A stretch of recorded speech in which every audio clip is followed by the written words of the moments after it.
Voilà un petit peu ce qui illustre ce qui se passe en général avec les projets planifiés de longue date. Et surtout ceux qui dépendent de la météo. Donc en traduction, voilà, on n'a pas fait le sortie-circuit au laquais comme prévu, mais rendez-vous un petit peu plus tard, à partir de février, on devrait être en mesure de prévoir une autre date. En attendant, on va s'occuper d'un autre sujet. Tu rigoles ou quoi? Acheter une bagnole française, une Peugeot. Non, mais ça arrivera jamais. Je suis certain que vous avez déjà entendu ce genre de commentaires de la part de personnes qui n'achètent que des voitures allemandes. D'un autre côté, l'inverse est aussi vrai chez les personnes qui n'achètent que des françaises. 800 €, pas loin de 200 chevaux, un coût d'usage assez faible, on reviendra là-dessus un peu plus tard.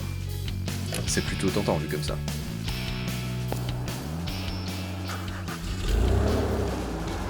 Bon, un V6 3 litres pour aller bosser tous les jours, ça se refuse pas.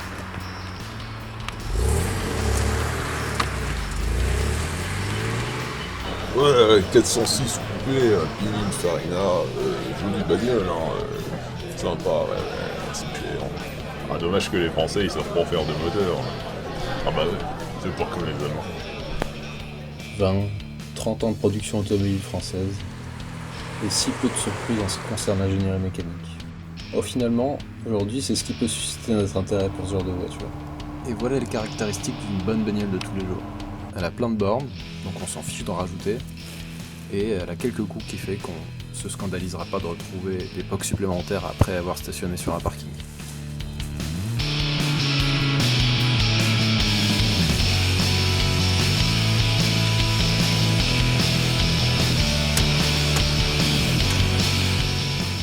Le V6 ES9, c'est son petit nom, n'a rien de surprenant, mais il est fiable et plutôt agréable. Fanatique BMW, bouchez-vous bien les oreilles. Parce qu'à mon sens, les V6, qu'on trouve chez Alfa, Peugeot, Volkswagen, ceux de l'époque du moins, sont plus agréables en utilisation quotidienne que les 600 lignes uniquoires. Et si vous faites preuve d'un peu d'honnêteté, vous constaterez que la finition de la 406 coupé n'est pas inférieure à celle d'une BMW 36.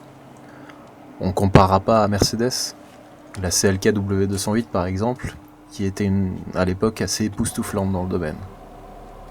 Par contre, toujours moyen de rigoler avec les détails comme la boîte à gants qui tombe soit sur les genoux, soit sur la garniture de porte, ou encore les poignées de garniture arrière dont je cherche encore l'utilité.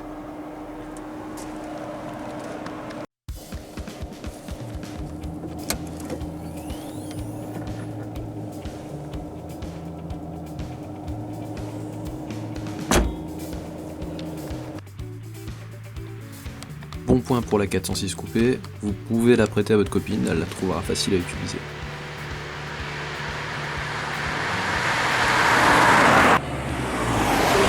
Pour vous par contre, en termes de plaisir de conduite, c'est pas franchement la panacée.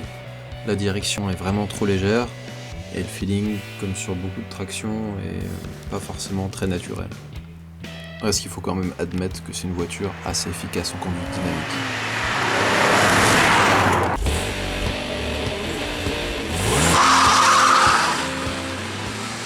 Et si sa mécanique n'était pas exceptionnellement performante à l'époque, elle en fait aujourd'hui une voiture très homogène.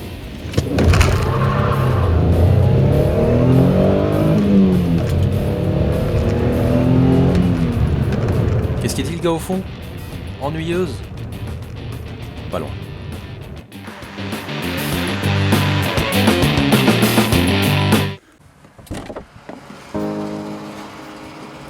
Et si je vous ai dit qu'elle était économique à l'usage, c'est parce qu'elle fonctionne particulièrement bien à l'éthanol.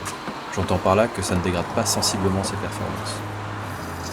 Pour les détracteurs de ce carburant, je répondrai simplement en allant un petit peu dans leur sens que ça fait partie finalement des exceptions. Parmi les véhicules que j'ai possédés, la plupart ne fonctionnent pas correctement avec l'éthanol. Même avec un mélange très pauvre en E85. Si jamais le modèle vous intéresse, je vous invite à faire assez attention à quelques points. Donc déjà l'état des pare-chocs qui sont extrêmement difficiles à trouver et très onéreux, ainsi que certaines pièces, et particulièrement la commande d'embrayage hydraulique.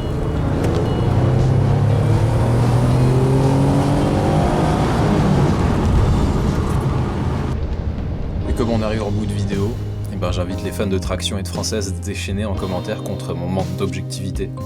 Dans tous les cas, je vous remercie de visionner le contenu de ma chaîne et vous dis à la prochaine pour un peu plus de propulsion et de V8.